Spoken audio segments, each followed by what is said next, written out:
My name is Apoorv Gupta, and I'm a PhD candidate in the finance department at the Kellogg School of Management.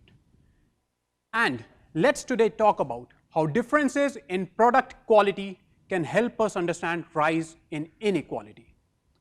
Unless you have been living under a rock, you might have heard that income inequality in the US has been on the rise.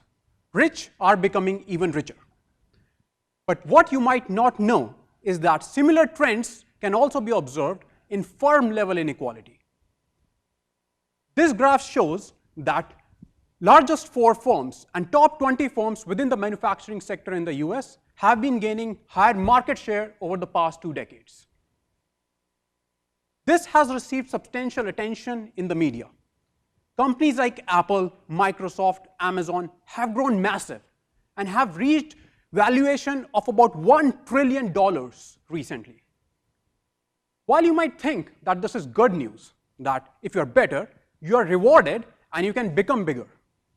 On the other hand, it also tells you the bad news that larger companies might gain too much market power and act like monopolists, reducing investment and labor share. Well, the data suggests that it is indeed the bad news rather than the good news. Larger companies are becoming even larger and are acting like monopolists. One potential explanation put forward for this is rise in profit margins by firms. Over the last 30 years, 3 decades, the profit margins have increased from 20% to staggering 60%. Now, what do you mean by profit margin? Profit margins are the excess prices that companies can charge for their product over and beyond the cost of their production and selling. Now you might ask me that why do profit margins even matter?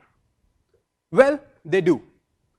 Profit margin matters because it takes the money out of consumers' pocket and puts it into firms' pockets.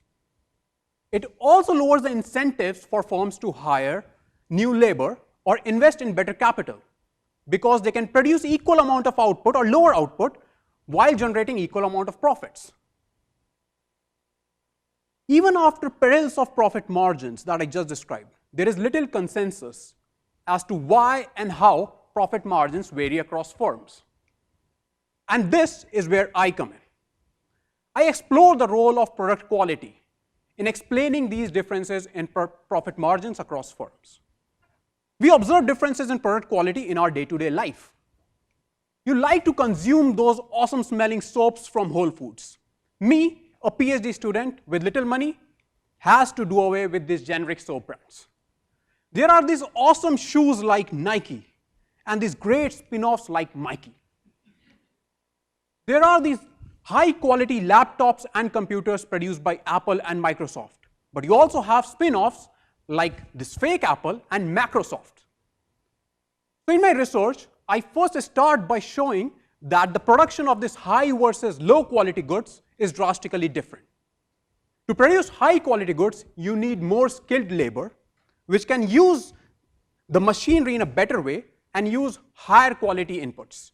And I show that this can be better done by bigger firms who are more efficient. And in turn, they produce these Nikes and Microsoft and Apple. Because the inputs that go into this production are expensive, the cost of producing these high quality goods is also higher. So let's say for simplicity, it takes $100 to produce all these 4 products. In total, it takes $400.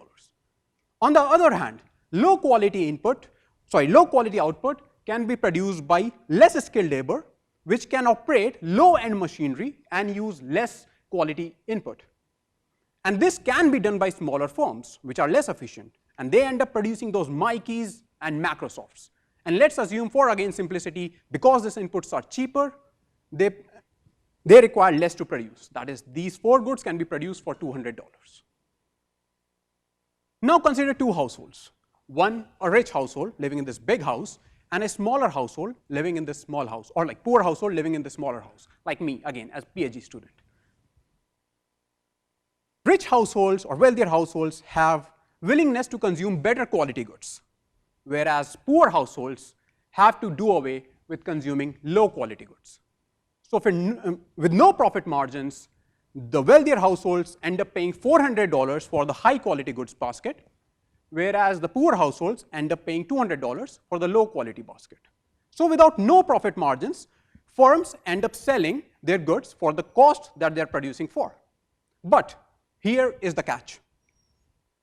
Suppose each of these firms decide to charge 50% profit margin for what they're producing.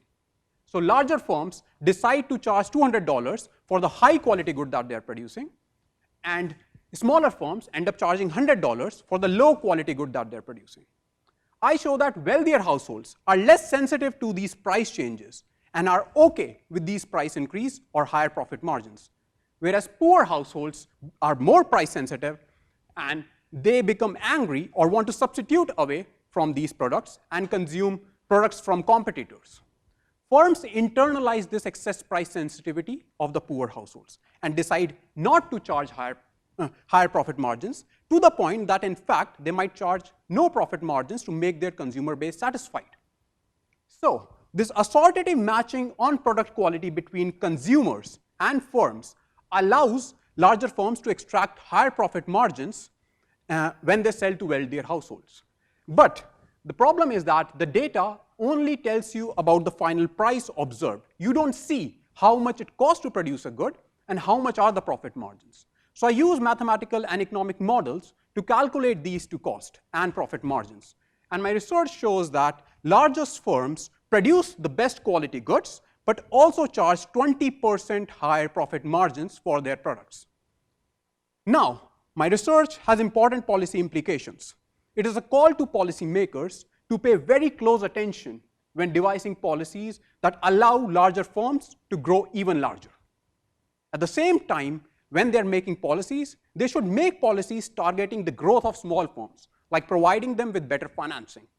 This would allow small firms to grow bigger and compete with larger firms, and higher competition would lower the profit margins.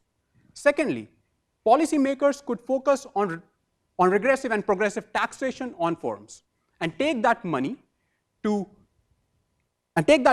use for social transfer programs for targeting the poor, and that allows them to transfer money from rich to poor, especially in the contemporaneous period of high income inequality. Thank you.